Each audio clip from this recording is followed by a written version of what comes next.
internet to a psychologist casual view. And today we're going to be talking about Viktor Frankl's Man in Search of Meaning. So this book is considered a classic when you do psychotherapy to have at least read it, as it's divided in two parts. The part in which Frankl explains his experiences in the concentration camps of Auschwitz and Dachau, and his approach to logotherapy. And both are intertwined, as even if Frankl did not come up with the idea of logotherapy when he was in the camps, what he experienced in the camps was how fundamentally meaning is what drives us as humans, that it's a need. We need to find meaning. And that meaning, even in the face of intense suffering, can save our lives. And he's very explicit about it in his details of the concentration camps. So here I'm going to talk about what happened in the camps. If you don't feel comfortable, as this is a very, very hard topic to talk about, it's okay. You can skip this video. There will be other ones. This is just basically your trigger warning on what I'm going to talk about. So he does chronologically speak of what has happened from the moment they arrive in the camp to the moment where they leave the camp. Should I say the camps? Because he was transferred to many camps, mainly Auschwitz and Dachau, as I was saying earlier. So fundamentally, those experiences were disastrous and terrible. There was never a moment where it was good conditions. So what happened at the beginning is that they were divided in two groups. The group that could work and a group that couldn't work. Those that couldn't work were gassed, plain and simple. Those that could work were brought to working conditions that were deplorable. There was lack of sleep, there was no food, they were undernourished, they were beaten, they were belittled, they were humiliated, all of the terrible sins you can think about. So fundamentally, during that moment at the camps, they were organized in working groups. Those working groups were like teams in a way, that they would try and help each other out. For example, when they were serving food, if it was one of the survivors that was in the position, they would take the soup and give a little more to their own work team, but you could still move around. So for Frankl, what he's going to insist on is all of the hardness, the gradiness, the horrors of what was seen and experienced.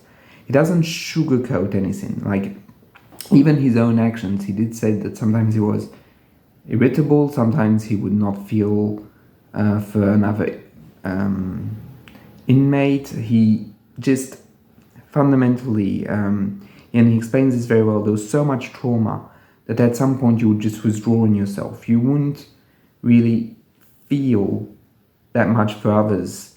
And for example, you could see the most terrible sins happen, sins that would spark revolt or a will to try and stop them, would spark nothing in the person, because fundamentally what he's talking about, and he doesn't name it like that as the concept did not exist, but he's talking about learned helplessness, how in a way they were all reduced to powerlessness, and part of them understood that they could not revolt without themselves being hurt, harmed and beaten. Therefore they all in a way had to just lay low for them to just survive, and that's what it was, survival.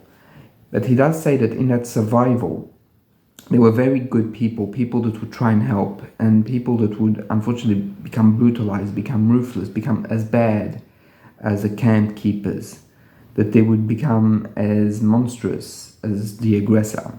Here, Ferenczi comes to mind with his idea of identification towards the aggressor, or to the aggressor, should I say. And in that identification, some of the people, the inmates of the camp, did fall in, but there were also people that did their utmost and that really tried their best. As Frankl calls them, they were like saints. They really did their utmost. And Frankl himself does not consider his actions as being saintly. He does say that he was sometimes tired, sometimes he didn't feel anything, sometimes he just wanted to sleep, he didn't want to be bothered. So he was very, very genuine, I felt, in how he translated this. And he said that what allowed them to survive those terrible, terrible conditions was that there was always a form of hope and meaning in all of this. That there was, instead of believing that this was absurd, that they would try and fundamentally find something. For example, he said that for him, very idiosyncratically, meaning his own personal experience of it, was that it's the love of his wife, the fact that he loved her and that he could think about her, and he felt that he would be reunited with her, that gave meaning, that all of this was a terrible moment, an extreme and intense and unholy even moment that was going to lead to him being reunited to her. So here we can see that because of that will to be with someone, to love and be loved, he was able to endure a lot.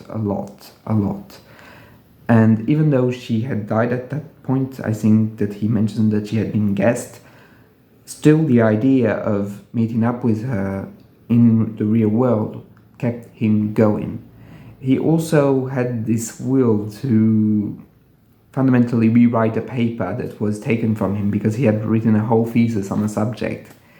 And unfortunately, it was lost or destroyed in the camp because they would ask them to undress before selecting them to work, because they were divided in two groups, those who were going to work and those that were sent to be exterminated.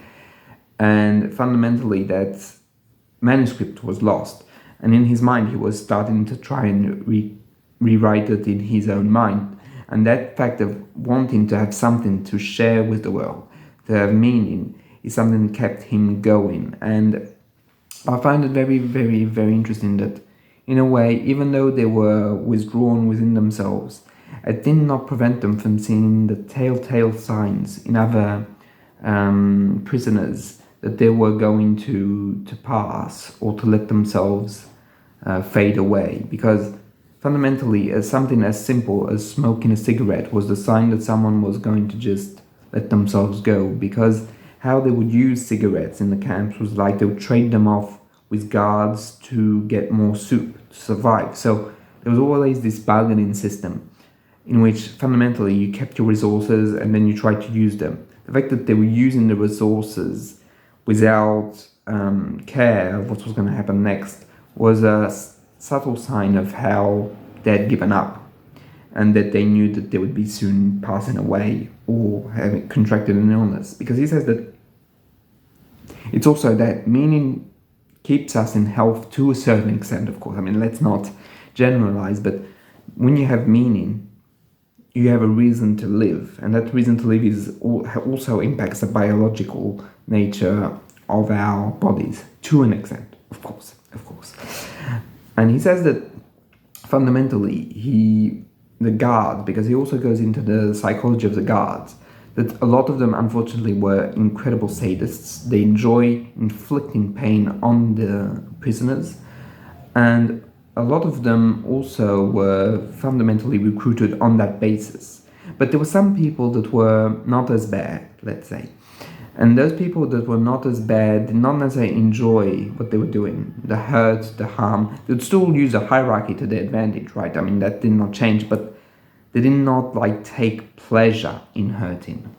And he goes into a lot of moments in which fundamentally he was hurt. For example, one guard almost punched him up to death because he was a Jewish doctor, and that guard thought that he was making millions off the back of his patients. So he started beating him up, and he owes his survival to another guard that had a liking to Frankl, because Frankl advised him on his love life, and he felt that he needed that advice, so he saved him at that moment because of something so just trivial as having someone give you advice on your dating life. And you can see the arbitrariness of the violence, and yet what kept them going, all of them, was this deep sense of meaning.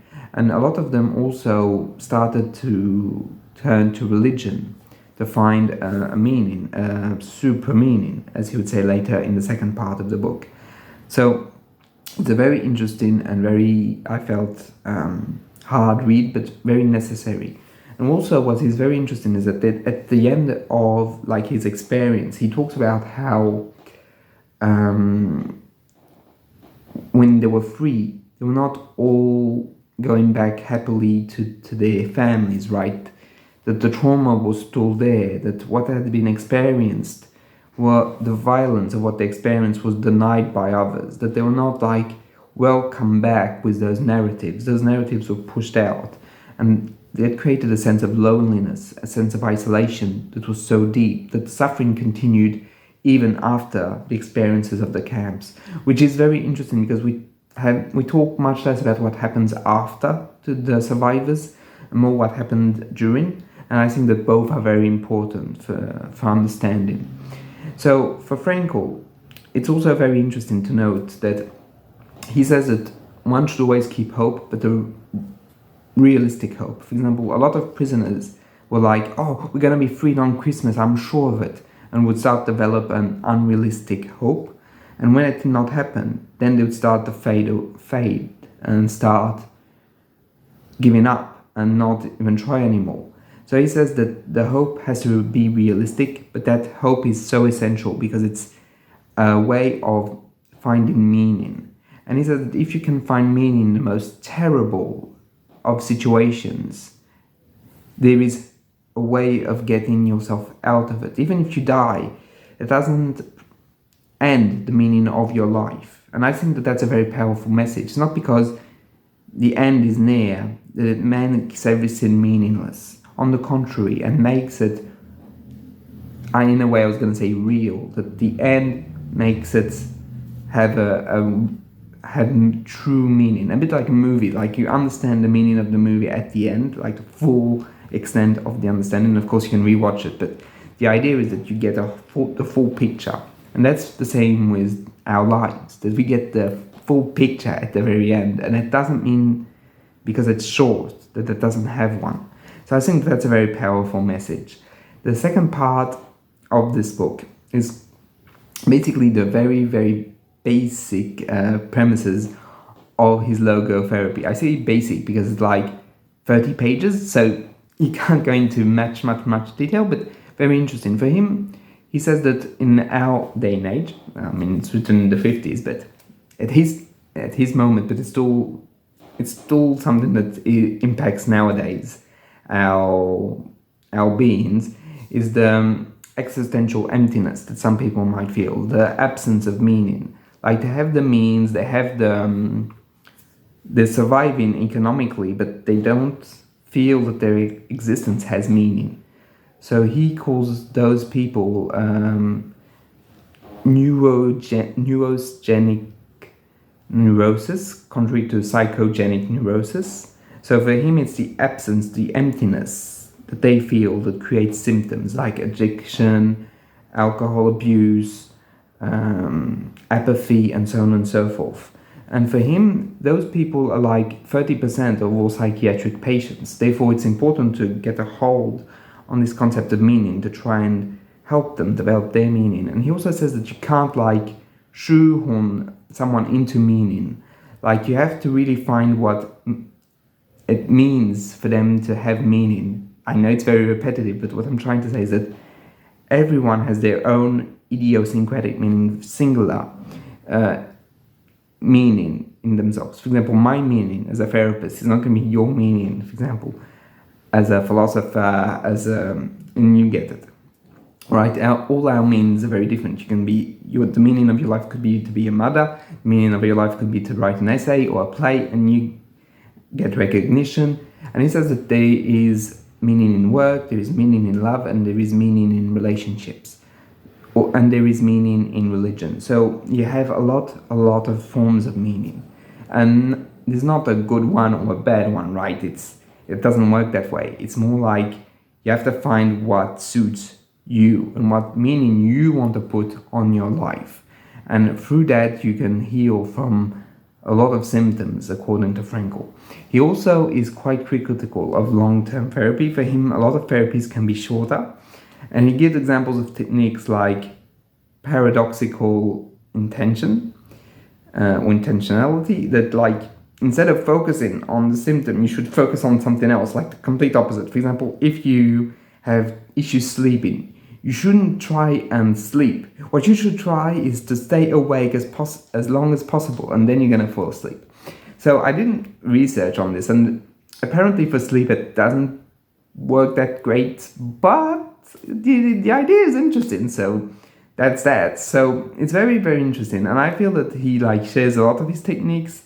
Like he would be more confrontational than we'd really expect as a therapist, that he would like tell people things like, well, why don't you kill yourself if you have no meaning? So you can see that it's like very confrontational, and something I would never personally do as a therapist.